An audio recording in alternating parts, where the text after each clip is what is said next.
நம்ம ஸ்ரீகுமரன் தங்க மாளிகை ட்ரிபிள் ஸ்டார் திட்டத்துல நீங்களும் ஆகலாம் super star. Download the SKTM Jewel app today. Meenakshi Academy of Higher Education and Research. Admissions open. Apply online. ஆச்சி பாதாம் ட்ரிங்க். ஆச்சி பாதாம் ட்ரிங்க் ஒன்னு வாங்குனா ஒன்னு ஃப்ரீ. பொதுவா இந்த ரிஷப ராசி எந்த இடத்துல என்ன மாதிரியான விஷயங்கள் செஞ்சா சாதாரணமா இருக்க ஒரு ரிஷப ராசி கோடீஸ்வர யோகம் பெற்று நல்ல ஒரு வாழ்க்கையை வாழ முடியும்? இதுல ஒரு அற்புதமான உண்மை என்ன தெரியுங்களா? சாதாரணமாக இருந்தாலும் கூட தான் சாதாரணமானவன் என்று காட்டிக்கொள்ளாத ஒரு ராசி ரிஷபராசி.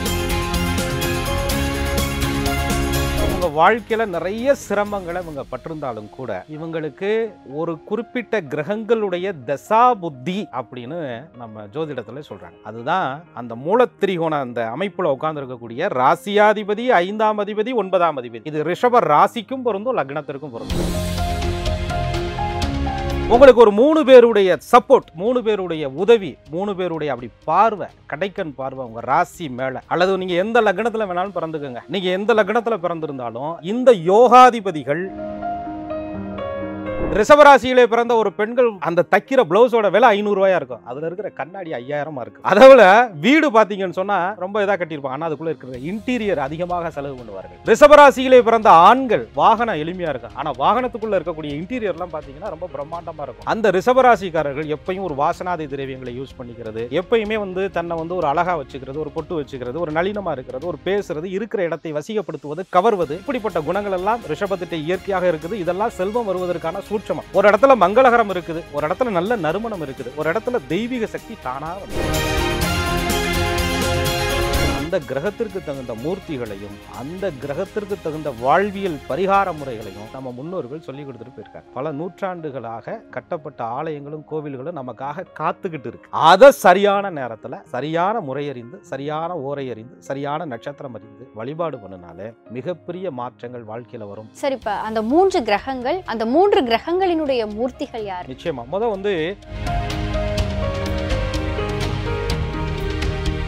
IBC பக்தி நேயர்கள் அனைவருக்கும் அன்பு வணக்கம். இன்னைக்கு நம்ம கூட ஜோதிடம் மற்றும் ஆன்மீகம் சார்ந்த பல விஷயங்களை பகிர்ந்து கொள்வதற்காக ஜோதிடர் கோகுலகண்ணன் சார் நம்ம கூட இணைந்திருக்கிறார்கள். சார் வணக்கம். சார் வணக்கம். குரு வாழ்க, குருவே துணை. சார், பொதுவா ரிஷப ராசி இந்த வருஷத்துக்கான ராசி பலன் இதெல்லாம் பார்க்கும்போது ரிஷப ராசி நல்லா இருக்காங்க, நல்ல விஷயங்கள்லாம் நடக்க போகுது அப்படிங்கிற மாதிரியான ஒரு விஷயங்களையும் சொல்லியிருக்காங்க.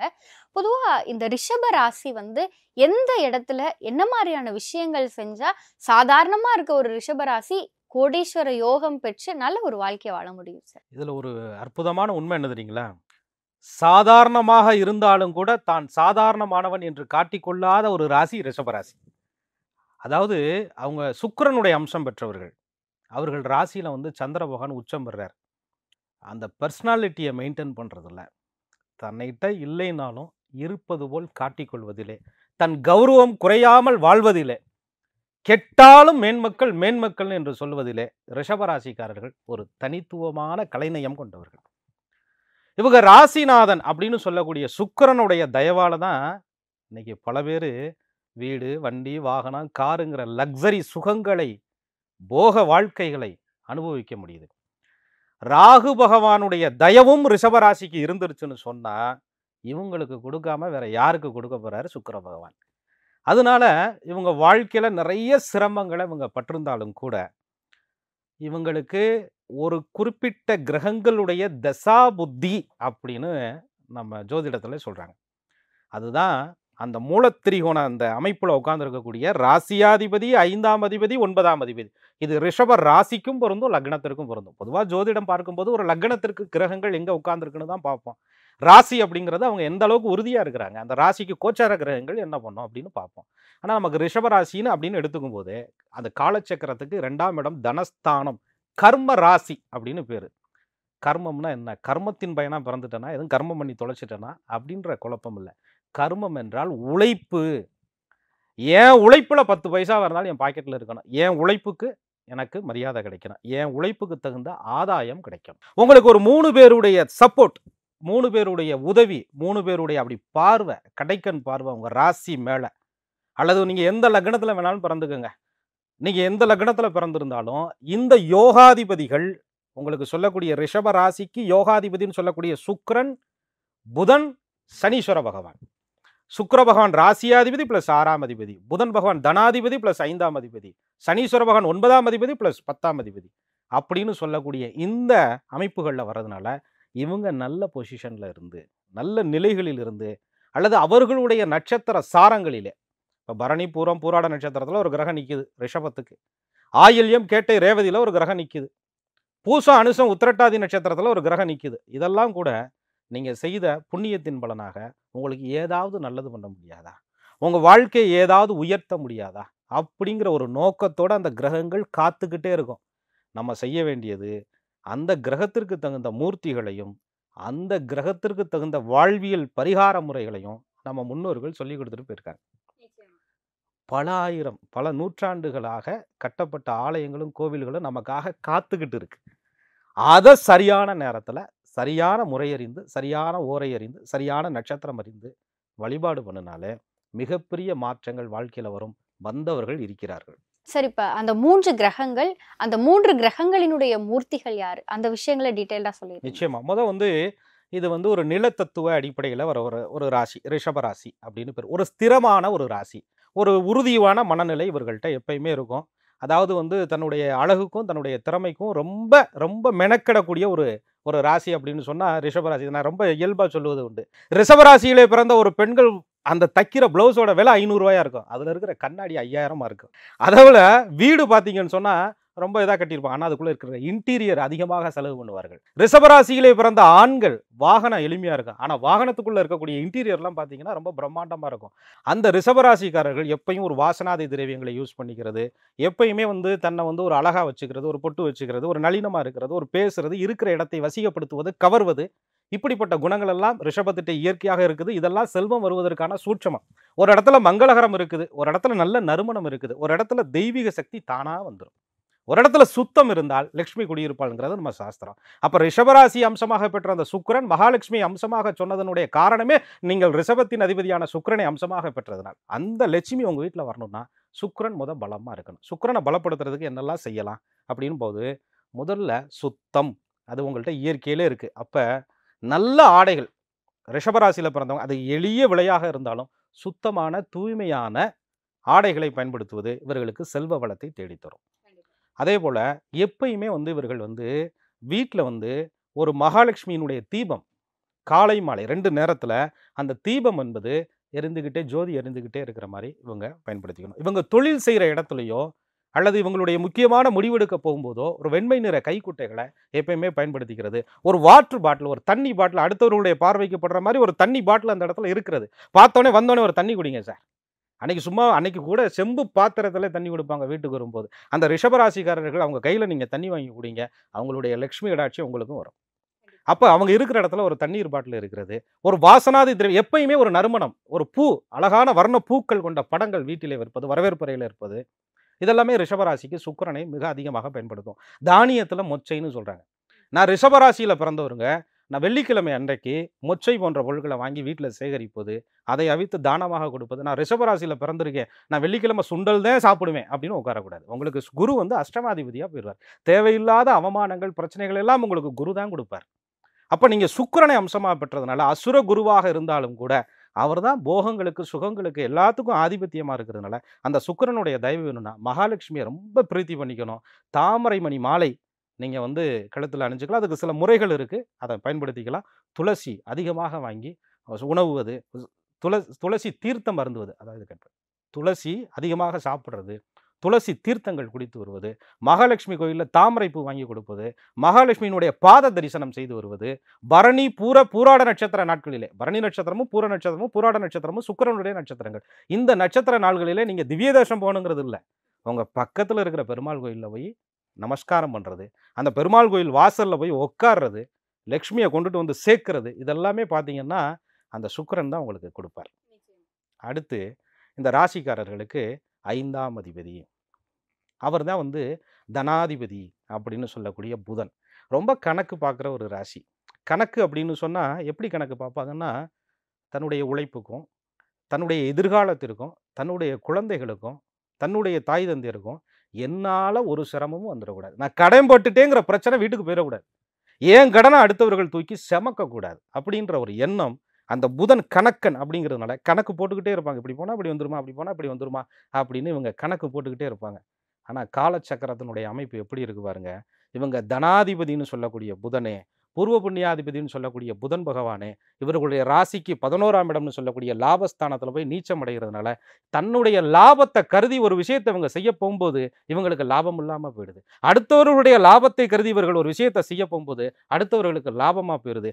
ரிஷப ராசிக்கு ஸ்திரராசின்னு பேர். ஸ்திரராசிக்கு 3ஆம் அதிபதி பாதகாதிபதியாக வந்து அந்த சந்திரன் ராசியிலே உச்சம் பெறுவதால் இளைய சகோதரன் பாவம், எங்க அம்மா பாவம் அப்படின்னு நீங்க நினைச்சீங்க அப்படின்னு சொன்னா உங்களுக்கு பாவம் வந்து சேர்ந்துருது. நீங்க வந்து அவங்களுக்கு செய்ய போய் நீங்க, அதாவது ஒவ்வொரு ரிஷபராசிக்காரர்களும், ஒரு பெண்கள் ரிஷபராசியில பிறகுறாங்கன்னா குடும்பத்துல தாய் தந்தையர் அந்த சம்பளத்தை கொடுத்து பார்த்துக்கிட்டு திருமணம் ஆனதுக்கு அப்புறமா அவங்கள ஒரு கை பிடிச்சுக்கிட்டே இருக்க வேண்டிய ஒரு நிர்பந்தம் வருது. ஆண்களுக்கும் அதே போல திருமணம் ஆனதுக்கு அப்புறமும் தன் குழந்தைகளுக்கு அப்பாற்பட்டு அந்த தன்னுடைய தந்தையாருடைய குடும்பத்தையும் தன்னுடைய மனைவி அவங்களுடைய குடும்பத்தையும் ஒரு கை பிடிச்சிக்க வேண்டிய நிர்பந்தத்துக்குள்ள ரிஷபராசிக்காரர்கள் சிக்கிக்கிறார்கள்.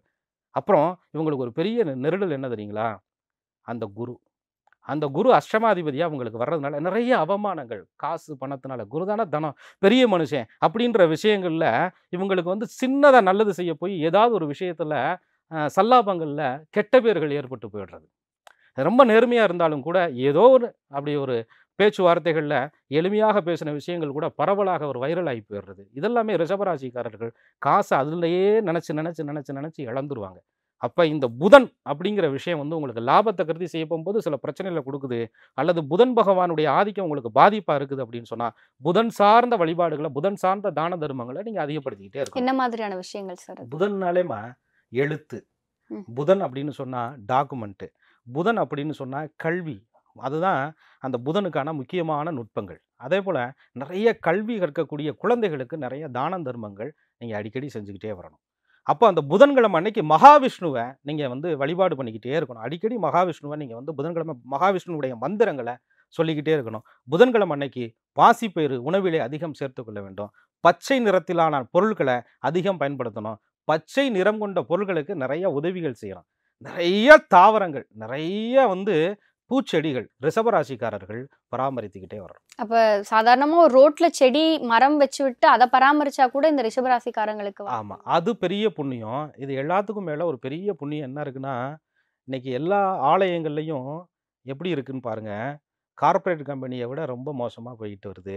அந்த டைல்ஸு எல்லாம் அந்த இயற்கையெல்லாம் அழிச்சிட்டு ஏதோ டைல்ஸ் ஒட்டுறேன், அதை ஒட்டுறேன், இதை ஒட்டுறேன்னு சொல்லிட்டு பக்தர்களுடைய வசதிக்காக எல்லா இடத்துலையுமே ஹாஸ்பிட்டல்ஸ், எல்லா மரங்கள் செடி கொடிகளெல்லாம் அழித்து கொண்டு வர்றாங்க.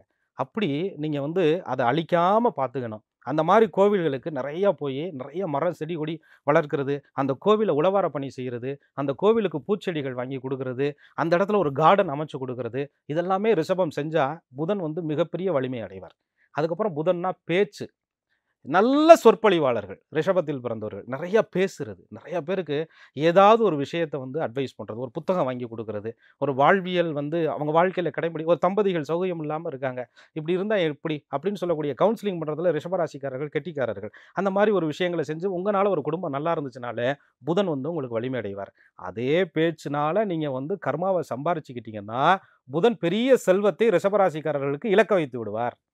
ஏன்னா குடும்பாதிபதிங்கிறதுனால, பூர்வ புண்ணியங்கிறதுனால ஏதாவது ஒன்று சொல்ல தெரியாமல் சொல்லி மனசுக்குள்ள ரகசியம் காக்க முடியாமல் ஒருத்தர் நம்பிக்கையின் பேரில் உங்கள்கிட்ட சொன்ன விஷயத்தை சொல்லி ஒரு குடும்பம் கெட்டுப்போச்சுன்னு சொன்னால் ரிஷபராசிக்கு அது மிகப்பெரிய சாபமாகவே மாறும். அதனால் அதில் ரொம்ப கவனமாக இருக்கணும். பெருமாளை கும்பிட்டே வந்தாலே புதன் வந்து மிகப்பெரிய பலமடைவார். ஆயில்யம், கேட்டை, ரேவதி நட்சத்திரம் புதனுடைய நட்சத்திரம். இந்த நட்சத்திர நாட்களிலே மகாவிஷ்ணுவை கும்பிடுறது புதன் வந்து மிகப்பெரிய பலத்தை இவர்களுக்கு கொடுக்கும். நிச்சயமா சார். சார், அடுத்த கிரகம் சனீஸ்வர பகவான். அப்போ ரிஷபராசிக்கு அவர் எப்படி வர்றாருன்னு பாருங்கள். 9ஆம் அதிபதியாக வர்றார். 10ஆம் அதிபதி அப்படின்னு சொல்லக்கூடிய, அது என்ன அதிபதி அப்படின்னா, நீங்கள் செய்த எல்லா பாக்கியம் இருக்குல்ல, நிறையா தர்மகாரியங்கள் செஞ்சவனப்பா நல்லா இருக்கணும் அப்படின்னு 4 பேர் சொல்கிறாங்கல்ல, அதெல்லாம் எங்கே சேவ் ஆகிருக்கு? 9ஆம் இடத்துல உங்களுக்கு சேவ் ஆகிருக்கு. 10ஆம் இடங்கிறது ஒரு தொழில். இன்றைக்கி வந்து உத்தியோகம் புருஷ லட்சணம்னு சொல்கிறாங்க. ஒரு நல்ல வேலை கிடச்சிட்டா ஒரு ஆணுக்கு பெருமை, ஒரு மனைவியும் அந்த உழைப்புக்கு சப்போர்ட் பண்ணிவிட்டு அவருக்கு இன்னும் கூடுதல் பெருமை. ஆனால் ரிஷபராசிக்கு பாருங்கள் ஒரு சாபம் இருக்குது. ஏன்னா அது தவறான வார்த்தை கூட, ஆனாலும் அதை நான் சொல்ல வேண்டிய கர்மா என்ன அப்படின்னு கேட்டிங்கன்னா, அவங்க வந்து 3 நட்சத்திரத்தில் பிறப்பாங்க. அப்போ கார்த்திகை, ரோகிணி, மிருகசீரிடம் இந்த நட்சத்திரத்தில் பிறப்பாங்க. கார்த்திகையில் பிறந்திருந்தால் பிறக்கும்போதே சூரியன், சந்திரன், செவ்வாய், ராகு, குரு வரிசையாக கூட்டி பாருங்கள். சூரியன் 6, சந்திரன் அது 1ஆம் பாதம்னே வச்சாலும் ஒரு 5 வருஷம் இருக்குதுன்னு வச்சுக்கோங்க. சூரியன், சந்திரன், செவ்வாய், ராகு, குரு இதெல்லாம் முடியவே 40-50 வயசு ஆகி போயிடும். அடுத்து வந்து ரோகிணி நட்சத்திரத்தில் பிறக்கிறாங்கன்னு வச்சுக்கோங்க, சந்திரன், செவ்வாய், ராகு, குரு, இது முடிகிறதுக்கு 40-45 வருஷம் ஆகி போயிடும். மிருகசீட நட்சத்திரத்தில் பிறக்கிறாங்கன்னு வச்சுக்கோங்க, பிறக்கும் போதே செவ்வாய், ராகு, குரு, அதுக்கப்புறம் தான் சனி திசை வரும் 40 வயசுக்கு மேலே. ஒவ்வொரு ரிஷபராசியில் பிறந்தவர்களுக்கு உங்கள் ராசிக்கு யோககாரகன் என்று சொல்லக்கூடிய சுக்கிரனோ புதனோ சனீஸ்வரனோ உங்கள் வாழ்க்கையில் 45 வயசுக்குள்ள வரவே இல்லையே. அப்போ 45 வயசு ஆனால் உங்களுக்கு எப்படி இருக்கும், இந்த உலகியல் சுகங்களெல்லாம் அனுபவிக்கணும், வாழ்க்கை வாழ்வதற்கே அப்படின்ற சித்தாந்தம் ரிஷபராசிகிட்ட இருக்கும். இந்த வாழ்க்கை வந்து ரசிச்சு வாழணுமையா, சந்திரன் உச்சம் பெற்ற ராசி, சுக்கிரன் ஆட்சி பெற்ற ராசி, இருக்கிறது ஒரு பிறவி, யாருக்கும் தொந்தரவு இல்லாமல் எனக்கு கொடுக்கப்பட்ட ஸ்பேஸில் நான் சௌகரியமாக இருக்கணும் அப்படின்னு ரிஷபராசிக்காரர்கள் நினைப்பாங்க. ஆனால் நினப்பாத்தான் இருக்குமே தவிர காரியம் கைவிடுதா? ஏன் கூடல அப்படின்னா உங்களுக்கு தான் அடிப்படை வயதுல உங்க ராசிக்கு யோகநாதன் யாருமே வரலையே சார். அதனாலதான் உங்ககிட்ட கேக்குறோம், ஏன்னா நீங்க தான் அந்த யோக தசையெல்லாம் எப்படி ஆக்டிவேட் பண்றது அப்படின்னு சொல்றதுல என்னால முடிஞ்ச அளவுக்கு உங்களுக்கு சுக்கிரனுக்கு சொல்லியிருக்கேன், புதனுக்கு சொல்லியிருக்கேன். இதுல இன்னும் ஜோதிடருக்கு நிறைய குழப்பங்கள் இருக்குது. அதாவது எப்படின்னு கேட்டீங்கன்னா, இப்ப ராசிக்கு யோகநாதனை பலப்படுத்துங்கன்னு சொல்றான், அவரே லக்னத்துக்கு எதிரியா இருந்தா, இப்ப சனி புதன் சுக்கிரன் வந்து உங்களுக்கு வரவே இல்லை. இதே நேரத்தில் ராகு குரு திசையில் ரிஷபராசியில் பிறந்தவர்கள் கோடீஸ்வரனாக இருக்கிறார்கள். சின்ன வயசுலேயே பெரிய ஆளாக இருக்கிறாங்க, லாட்ரியில் பணம் வந்துருச்சு, அல்லது வெளிநாடு போய் சம்பாரிச்சிட்டேன், சின்ன வயசில் பெரிய பொறுப்பு வந்துட்டேன். இதெல்லாம் எப்படி நடக்குது அப்படின்னு எடுத்து பார்த்தோம்னா அப்போ தான் தெரியும். தனுசு லக்னம், மீன லக்னம், விருச்சக லக்னம், மேச லக்னம், கடக லக்னம், சிம்ம லக்னம், இந்த லக்னங்களுக்கெல்லாம் இந்த கிரகங்கள் யோகமாக இருக்கும்போது, சூரியன், சந்திரன், செவ்வாய், குரு யோகமாக இருக்கும்போது, அல்லது ராகு எங்கேயாவது கைஃபையாக உட்காந்துருக்கும் போது ரிஷப ராசியிலே பிறந்தாலும் அடிச்சு தூக்கி மேலே கொண்டுட்டு வந்துடுறாரு. ஆனால் கடைசியில் கவுத்துட்டு போயிடும், ஏன்னா பாதக திசை அடுத்து வந்துடும்ல. அதனால ஒரு 40 கஷ்டப்பட்டீங்கன்னா இன்னொரு 40 ரிஷபம் வெற்றியாவது உறுதி. அல்லது முதல் 40 நான் நிறையா சம்பாரிச்சு நல்லா இருக்கேன்னா, ரொம்ப கெட்டிக்காரத்தனமாக இருக்குன்னா, அடுத்த 40 யாரையும் நம்பக்கூடாது. இது வந்து ரிஷபம் கவனமாக இருக்கணும். அப்படி பார்க்கும்போது உங்களுக்கு சனீஸ்வரனை எப்படி பலப்படுத்துறது, சனி என்ன செய்ய போறார் உங்களுக்கு அப்படின்னு கேட்டால், உழைக்க வச்சுக்கிட்டே இருப்பார் சனி. அதீத உழைப்பை கொடுத்துக்கிட்டே இருப்பீங்க. 30 வருஷமா நான் அந்த கம்பெனியில் வேலை செய்கிறேன் சார், அதனால உங்களுக்கு என்ன பிரயோஜனம், கம்பெனிக்கு தான் பிரயோஜனம். கம்பெனியோட எம்டிக்கு நான் விசுவாசமாக இருந்தேன் சார், இப்போ என்ன சார் பண்ணுறீங்க, கம்பெனியோட மகனுக்கு விசுவாசமாக இருக்கேன் சார் அப்படின்னு சொல்லக்கூடிய ரிஷபராசிக்காரர்கள் கொஞ்சம் விழிச்சு பார்க்கணும். சனி நம்மளை என்ன பாடுபடுத்துறாரு, சனி நமக்கு யோகநாதன் தான், ஆனால் ஸ்திரத்திற்கு பாதகாதிபதி. ஸ்திரம்ங்கிற ரிஷபராசிக்கு 9 கூடிய பாதகாதிபதியாக வர்றதுனால கொஞ்சம் வேலையில் வர்ற பணத்தை கொஞ்சமாக எடுத்து வச்சு, சனி அப்படின்னா மாற்றுத்திறனாளிகள், திருநங்கைகள், துப்புரவு தொழிலாளர்கள், உழைப்பாளர்கள், இவர்களுக்கு அவங்க நன்றியை நினைக்கல, எது வேணாலும் இருந்துட்டு போட்டுங்க. அப்படி வலது கைக்கு செய்கிறது இடது கைக்கு தெரியாமல் போகும்போது ஒரு சாப்பாடு வாங்கி கொடுத்துட்டு போங்க, ஏதாவது ஒரு உபகரணங்கள் இரும்பு பொருட்களை வாங்கி கொடுங்க. அதாவது வந்து ஒரு கொத்தனார் இருக்கிறார், அவர் வந்து நல்லா தான் சம்பாதிக்கிறார், ஆனால் திடீர்னு பார்த்தா வேலை இழந்துட்டார், ஏதோ ஒரு கீழே மேலே அடிபட்டு போயிட்டார், ஆஸ்பத்திரியில் இருக்கிறார், அடுத்த வேலைக்கு போகிறதுக்கு உபகரணம் இல்லை, ஏதாவது ஒரு உபகரண பொருட்கள், ஒரு கரண்டி எவ்வளோ வந்துட போகுது, ஒரு மெட்டீரியல் வாங்கி கொடுக்குற, இரும்பு சார்ந்த மெட்டீரியல் வாங்கி கொடுக்குறது, இதெல்லாமே வந்து ரிஷபத்திற்கு மிகப்பெரிய வலுவை, அந்த சனி பகவானுடைய ஆதிக்கத்தை இவர்கள் மேன்மைப்படுத்தி கொடுக்கும். இதில் ஒரு பெரிய புண்ணியம் இருக்குமா, எல்லா புண்ணியத்தை விட பெரிய புண்ணியம் என்ன புண்ணியம் தெரியுங்களா, அந்த இறப்பு நிலை. ஒரு குடும்பம் வந்து நோய்வாய்ப்பட்டுறது, செல்வங்களை இழந்துடுறாங்க, அல்லது பெரிய கோடீஸ்வரர்கள் கூட வெளியில் இருப்பாங்க. இன்றைக்கெல்லாம் பார்த்தீங்கன்னா நகரத்தார்னு சொல்லுவாங்க, அது ஊரில் பெரிய மாட மாளிகை வீடு இருக்கும், வீட்டில் ஒரு ஆள் இருப்பாங்க. அவங்களுக்கு அந்த இறுதி சடங்கு காரியங்களை, சில பேருக்கு வசதி இல்லாத செய்ய முடியாத சூழ்நிலை இருக்கும், சில பேர் எல்லாம் இருந்தும் அந்த அப்பா மகனோ சொந்தமோ பந்தமோ யாரும் டக்குன்னு வந்து பார்க்க முடியாத இருக்கும். அப்போ பக்கத்தில் நம்ம தான் இருப்போம், ஆனால் பெரிய பகையாக இருந்தாலும் கூட அந்த நேரம் நம்ம மனசு இறங்கிடும். அதுதான் தமிழர்களுடைய ஒரு மரபு. அப்படி இந்த ரிஷபராசிக்காரர்கள் ஒவ்வொரு இறுதி சடங்கை செய்வதற்கான வாய்ப்புகள் உங்களுக்கு இறைவன் அமைத்து கொடுப்பார். ஏன்னு சொன்னால் உங்களுக்கு சனி சோதிப்பார், இதை நீங்கள் செய்கிறீங்களா அப்படின்னு பார்ப்பார். அப்படி பார்க்கும்போது அந்த மாதிரியான வாய்ப்புகள் கிடைத்தா தவறவே விட்டுறாதீங்க. சிவபெருமானே லெட்ரு போட்டு உங்களை கூப்பிட்டுருக்கிறாருன்னு அர்த்தம். அங்கே போய் அந்த காரியங்கள் முடியும் வரை கூட உடனிருந்து ஏதோ பெற்றாரை போல் உற்றாரை போல் மனம் உவந்து அந்த காரியத்தை செய்தால் ரிஷபராசிக்காரர்கள் எப்படிப்பட்ட சாபமும் கர்மாவும் அன்னையோட தொலைஞ்சிச்சுன்னு அர்த்தம். எதிர்பார்த்து செய்ய வேண்டாம், ஏமாற்றம் உறுதி. எதிர்பாராமல் செய்தால் வெற்றி உறுதி. சனிக்கு பொதுவாக காவல் தெய்வங்கள்னு சொல்கிறாங்க. சனீஸ்வர பகவானுக்கு எல்லை தெய்வங்கள். கோவில் கருவறைக்குள்ளே சுவாமிக்கு 1000 அபிஷேகம் நடந்துக்கிட்டு இருக்கும், ஆனால் அந்த கோவிலை தாங்கிக்கிற கல் யாருக்குமே தெரியாமல் இருக்கும். அது மாதிரி காவல் தெய்வங்களுக்கு பெயிண்ட் அடிக்காமல் இருக்கும், அது பக்கத்தில் உட்காந்து நம்மளால் சாப்பிட்டுக்கிட்டு இருப்பாங்க. உள்ளே இருக்கிற சாமியை பயபக்தியாக போய் கும்பிடுவாங்க. உள்ளே இருக்கிற சுவாமி வந்து உங்களுக்கு அருள் கொடுக்கணும்னா வெளியில் நிற்கிற காவல் தெய்வம் வந்து உங்களுக்கு வழி விட்டால் தான் நீங்கள் போக முடியும். பெருமாளை போய் நீங்கள் பார்க்கணும்னா கருடாழ்வார்ட்ட கோரிக்கை வச்சு தான் பெருமாள்கிட்ட போக முடியும். சிவபெருமானை பார்க்கணும்னா நந்தி தேவர்கிட்ட போய் கோரிக்கை வச்சுதான் சிவபெருமானை பார்க்க முடியும். எல்லை தெய்வங்களுக்கும் காவல் தெய்வங்களுக்கும் இன்னைக்கும் நம்ம முன்னோர்கள் மதிப்பு கொடுத்துக்கிட்டு இருக்காங்க. அப்படி ஒவ்வொரு ரிஷப ராசிக்காரர்களும் அந்த சனி பகவான் பலமடையணும்னா எல்லை தெய்வங்கள், நீங்க எந்த ஊர்ல இருக்கீங்க, சென்னையில் இருக்கீங்களா, காளிகாம்பால போய் பார்க்கணும். உங்க ஊர்ல எது எல்லை தெய்வமோ அந்த எல்லை தெய்வத்தை வழிபாடு பண்ணணும். நான் வெளியூர்ல இருக்கேங்க, தினசரி அந்த எல்லை தெய்வத்தை நினைச்சு ஒரு 11 ரூபா காணிக்கை எடுத்து வைங்க. சந்திரன் உச்சம் பெறாரு, சந்திரனுக்கு 2 நியூமராலஜி படி 2ன்னு சொல்றாங்க. சுக்கிரன், லக்ஷ்மி, அந்த 11 ரூபா காணிக்கையை எடுத்து வைங்க. எடுத்து வச்சுட்டு உங்கள் ஊருக்கு வருவீங்கல்ல, வரும்போது அது எவ்வளவு சேர்ந்துருக்குதோ அதை அப்படியே கூட இன்னொரு தொகையை போட்டு அந்த தெய்வத்துக்கு ஏதாவது பண்ணிட்டு போங்களே. அந்த ரிஷபராசிக்காரர்களுக்கு சனி பகவான் பிரீத்தி அடைவார். சனி கர்மகாரகன், சனி தொண்டுக்கு காரகன், சனி நீதிமான். உங்கள் ராசிக்கு 6ஆம் இடத்துல வந்து உச்சம் பெறுகிறார், உங்கள் ராசிக்கு 12ஆம் இடத்துல நீசம் பெறுகிறார். உங்களுக்கு வெளியூர் வெளிநாட்டில் போய் பிழைக்கணும், உங்களுக்கு செல்வங்கள் நிலைக்கணும் அப்படின்னு சொன்னால் ஒரு ரிஷபராசிக்காரர்களுக்கு சனி பகவானுடைய தயவு இருந்தால் கோடீஸ்வரன், சனி பகவானுடைய பார்வை எதிர்மறையாக இருந்தால் சம்பாரிச்சதை பூரா விட வச்சிருவார். ஏன்னா உங்கள் ராசியாதிபதியும் உங்களுக்கு 6ஆம் அதிபதியாக வர்றதுனால நீங்கள் சனி பகவானை பலப்படுத்த வாழ்வியலில் வெற்றியலில் குவித்து கொண்டே இருக்கலாம், செல்வங்களை சேர்த்துக்கிட்டே இருக்கலாம். நிச்சயமா சார். சரி, இப்போ வந்து ரிஷப ராசிக்கு வந்து இந்த 3 கிரகங்கள் தான் உங்களுக்கு யோகத்தை தரக்கூடியவர்கள். இவங்களை ஆக்டிவேட் பண்றதுக்கு நீங்க இந்த மாதிரியான பரிகாரங்கள்லாம் செஞ்சீங்கன்னா நிச்சயம் உங்க வாழ்க்கை வெற்றி தான் அப்படின்னு சொன்னீங்க. இப்போ இந்த 3 கிரகங்களுக்கும் சேர்த்து ஒரு கோவில், இந்த கோவிலுக்கு போயிட்டு வந்தீங்கன்னா நிச்சயம் உங்களுக்கு அந்த கோடீஸ்வர யோகம் உறுதி அப்படின்னா அது என்ன விஷயம்? பொதுவாக வந்து ரிஷபம், அது வந்து ரிஷப வாகனம், நந்தி தேவரை அம்சமாக பெற்ற வாகனம். ஆனால் சுக்கிரன் வைணவத்தை குறிக்கக்கூடிய தெய்வங்கள், மகாலட்சுமி தெய்வங்கள். தனாதிபதி புதன் மகாவிஷ்ணுவை குறிக்கக்கூடியது. சனீஸ்வர பகவான் காவல் தெய்வங்களை குறிக்கக்கூடியது. அப்போ ஒவ்வொரு ரிஷபராசியில் பிறந்தவர்களும் மும்மூர்த்திகள் ஸ்தலம் சென்று வழிபாடு பண்ணுவது மிகப்பெரிய வெற்றி. பிரம்மா விஷ்ணு சிவன் சமேதனமாக இருக்கக்கூடிய, அது சுசீந்திரமாக இருக்கலாம், கொடுமுடியாக இருக்கலாம், திருச்சி உத்தமர் கோவிலாக இருக்கலாம். நீங்கள் எங்கே இருக்கிறீங்களோ அந்த மாவட்டத்துக்கு அருகில் இருக்கக்கூடிய மும்மூர்த்திகளை வழிபாடு பண்ணுங்கள்.